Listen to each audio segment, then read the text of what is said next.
Hello, English learners, and welcome to the Real English Podcast. I'm your host, Jack. And I'm Emily. I'm so glad to be chatting with all of you today.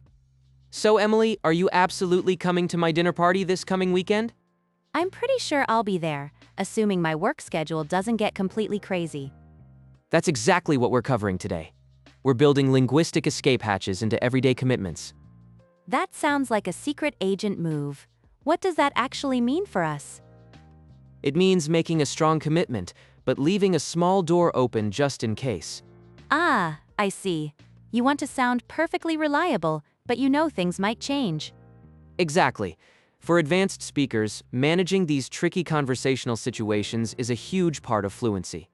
Right? You need to forecast future outcomes without totally destroying your professional credibility. Have you ever promised to finish something, and then the whole plan completely fell apart? Oh, definitely. That happens at my office almost every single week. Mine too. That's exactly why we use smart conditional clauses and specific limiting words. It really helps you navigate the boundary between a firm guarantee and a simple guess. Good point. You sound totally confident, but you're not actually trapped. Are we ready to check out the specific words that help us do this? I think we're ready. Let's move right into our vocabulary preview section. Before we jump in, let's look at 3 advanced words. These words will help you understand today's topic perfectly. Caveat. What does this word actually mean, Emily? It's basically a condition or a warning, like a small catch. Right, a catch. Do you use this often in daily life? All the time, I'll say, I can help you move, with one caveat, That's interesting. And what is your usual caveat? that I have to leave by noon. It protects my time entirely. That's a fantastic escape hatch. It sets a clear limit. Exactly. Let's hear the next word. Tentative. This is a perfect adjective for our topic. What's the definition? It means something isn't final or certain, so it can still change. Yeah, I use it a lot, like making a tentative plan. Have you ever agreed to a tentative meeting at work? Sure, I'll say, let's make a tentative plan for Tuesday. Right? It takes all the pressure off, doesn't it? It really does. You don't look bad if the schedule moves. Exactly. It protects your professional image. Ready for the last word? I'm ready. Unforeseen. This is a classic word for when plans fall apart. It really is. It just means something you didn't expect. Right? Like an unforeseen problem or a sudden delay. Have you ever used the exact phrase, unforeseen circumstances? Oh, absolutely. It's the ultimate professional excuse for canceling. It really is. Nobody can argue with unforeseen circumstances. Exactly. It sounds so polite, serious, and completely out of your control. So, keep an ear out for caveat, tentative, and unforeseen. Now it's time to see them in action. Let's move on to the dialogue.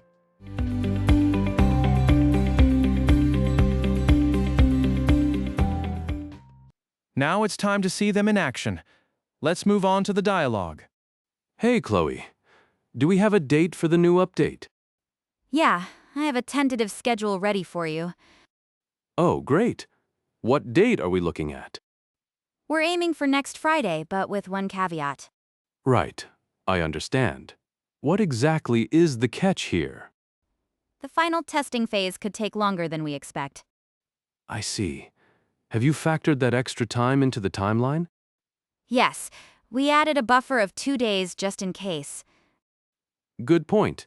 So next Friday is still the main target. Exactly.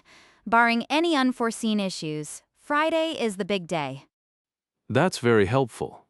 Should I inform the marketing team now? You can tell them late next week, just to be safe. Yeah, I'll give them a flexible window to work with. That's a smart move. It really protects our credibility. Absolutely. We definitely don't want to break a firm promise. For sure. I'll keep you posted on the testing progress.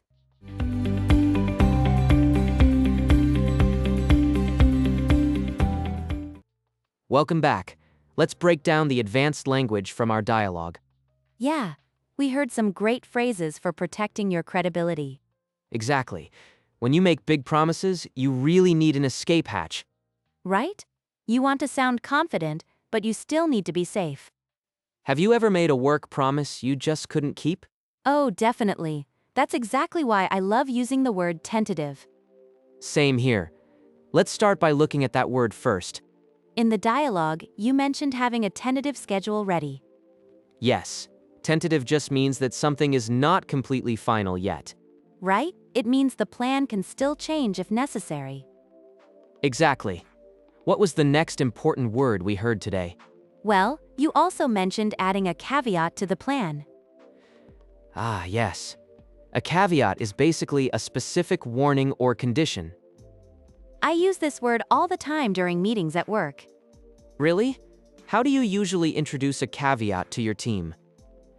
I'll say that the plan is ready, but with one caveat. That's a great example. It sets a very clear boundary for expectations. Exactly. Setting those limits really protects our credibility with the boss.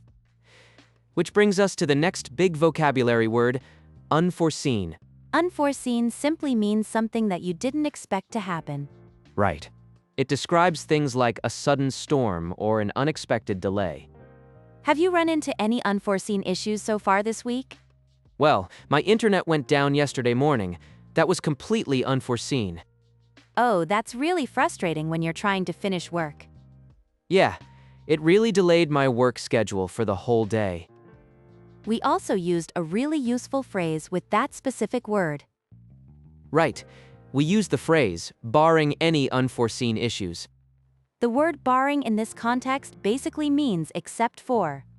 So it means, except for unexpected problems, the plan will work. Exactly.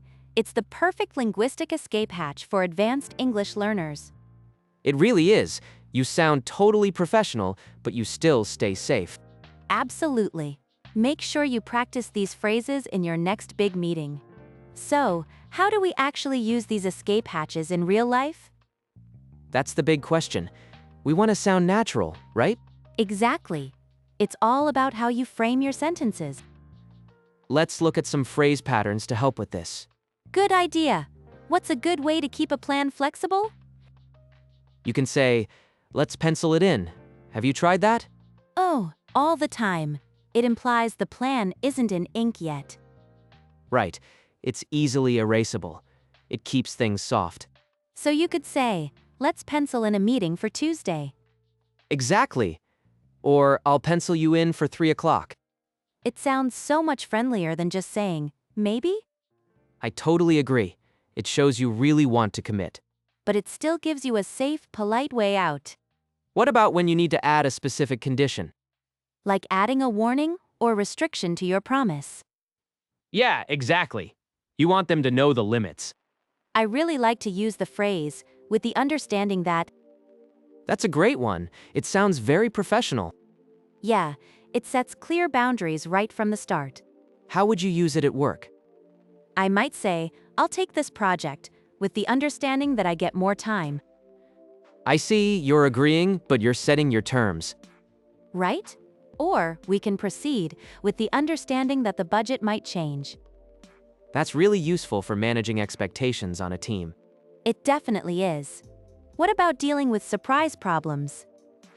You mean those unexpected things that pop up out of nowhere? Yeah, we talked about avoiding surprise issues earlier. A very natural phrase is, unless something comes up. Oh, I use that one constantly. It's so handy. It really is. It covers almost any unexpected event. So you might say, the project will launch Friday unless something comes up. Exactly. Or I'll see you at dinner, unless something comes up. It's a perfect advanced level phrase for daily use. It keeps you completely safe if life gets messy. And it sounds totally natural in normal conversation. Right? You don't sound like a strict legal contract. Exactly. It's all about finding that conversational balance. Now that we have explored advanced words like caveat, tentative, and unforeseen, let's listen to the dialogue one more time to hear them in action.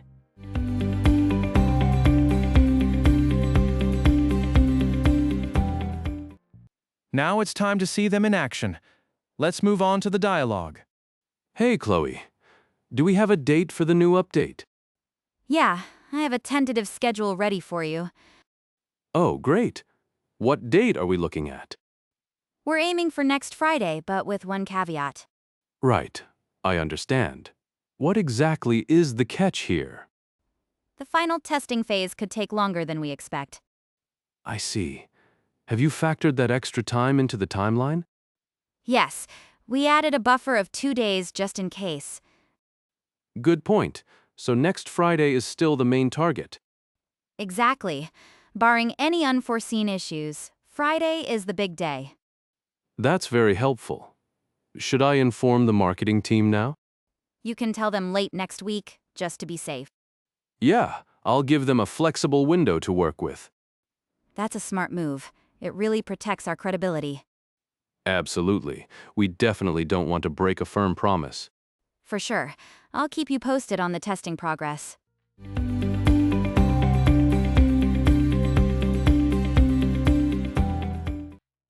That dialogue really shows how useful these phrases are. Exactly. Chloe did a great job protecting her credibility. She gave Marcus a target date, but kept her escape hatches open. Right. She used words like tentative and caveat perfectly. And Marcus understood the message completely right from the start. Yeah, he knew it wasn't a firm promise at all. It just goes to show how important clear communication is. Definitely. It saves everyone from a lot of stress later. Now, it's time for you to practice these sentences. Yes, let's try saying some of these useful phrases out loud. We'll play a few key lines from the dialogue for you. Whenever you hear a pause, please repeat the phrase. Try to match the pronunciation and the natural rhythm. Are you ready? Let's get started. Yeah, I have a tentative schedule ready for you. We're aiming for next Friday, but with one caveat. The final testing phase could take longer than we expect. Yes, we added a buffer of 2 days just in case. Barring any unforeseen issues, Friday is the big day. You can tell them late next week, just to be safe. Great job with the speaking practice, everyone. Yes, those phrases take some time to master, but you'll get there. Just remember to build those escape hatches into your commitments. It really helps you sound more professional and realistic at work. Thank you so much for joining us for today's lesson. We really hope you picked up some helpful tips today. If you enjoyed this episode, please take a moment to like, share, and subscribe. It really helps us keep making great content for you. Have a wonderful week and keep practicing your English. We'll see you again in the next video. Bye for now. Goodbye, everyone.